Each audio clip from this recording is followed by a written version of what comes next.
I'm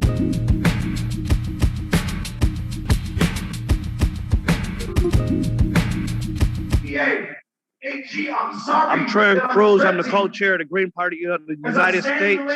I'm also a lead organizer with BLM Minnesota, and I'm out here at the Derek Chauvin murder trial verdict protest. The juries have started deliberating in the Derek Chauvin murder trial, and protesters have gathered and are speaking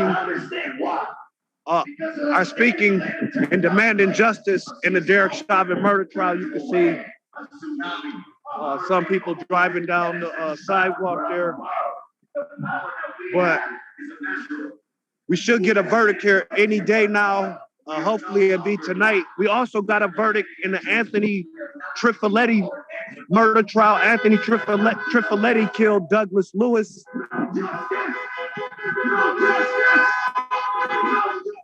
Anthony Trifoletti killed Douglas Lewis about 2 weeks before Derek Chauvin murdered George Floyd. The first one ended in a mistrial, and then but today he was found guilty, so that's good. Hopefully that's good news. So hopefully we could do another stream where it's not so loud, and we can talk about the whole trial and some of the other issues that are going on with, like, Duante Wright was also murdered by Brooklyn Center for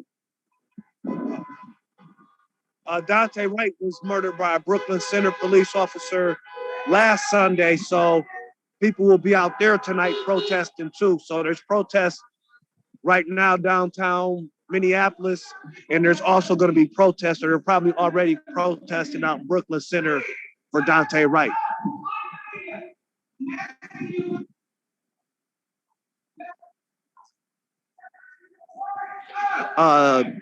It's heightened everything, and so people definitely want a guilty verdict in the Derek Chauvin murder trial, but people also want more charges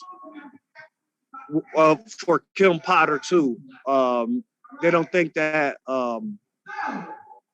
manslaughter goes far enough that they want a murder charge in that. And also a big thing is how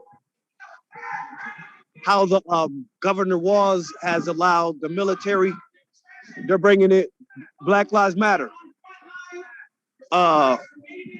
Governor Walz has let the military and the police shoot these rubber bullets at protesters, the tear gas. So we're also protesting about that, for demanding that be stopped. The guy who just spoke had his face fractured by a rubber bullet earlier this week.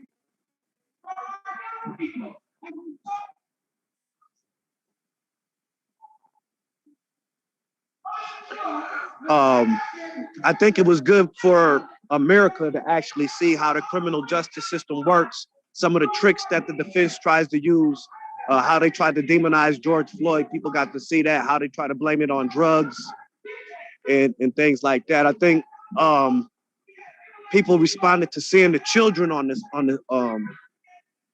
not necessarily, I don't know if they've seen them, but hearing them have to testify in the case, and how that traumatized the youth of Minneapolis.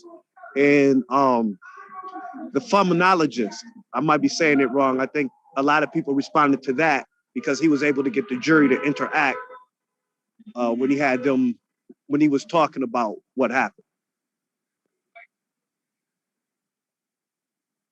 So right now, people are probably going to finish up here and then be headed out to Brooklyn Center. So we're demanding justice for George Floyd right here downtown Minneapolis, and then after this, people will be heading out to Brooklyn Center to demand justice for Duante Wright. So Brooklyn Center is not too far from here. It's a suburb of Minneapolis, and it's a lot of people of color who live there. But they got still kind of have a racist police force. The lady who killed Duante Wright has been on the police force for 26 years. She's been a police longer than Dante's been alive. Duante was only 20 years old. So that's kind of about a little bit about Brooklyn Center. They probably have a police force of about 64 people. So now they have to bring in, they got state troopers, Hennepin County Sheriff, and National Guard out there too.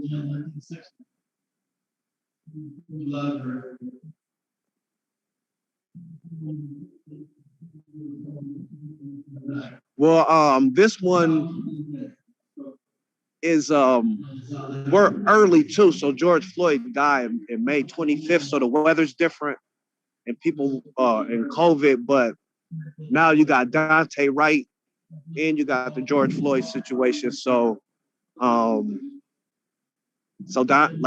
was rioting already and civil unrest the first couple nights, and we still got curfew. So it's a little different, but now it's different because now you have different, there's more parts of the city involved. So now you got Brooklyn Center involved in the suburbs. So like civil unrest can happen out there. Well, already has happened. And now you got Minneapolis and civil unrest happened in Minneapolis the same night as Duante Wright. So it's expanding the it's expanding where we're protesting and where everything's happening, I would say. Where it was more consolidated in St. Paul and Minneapolis last time.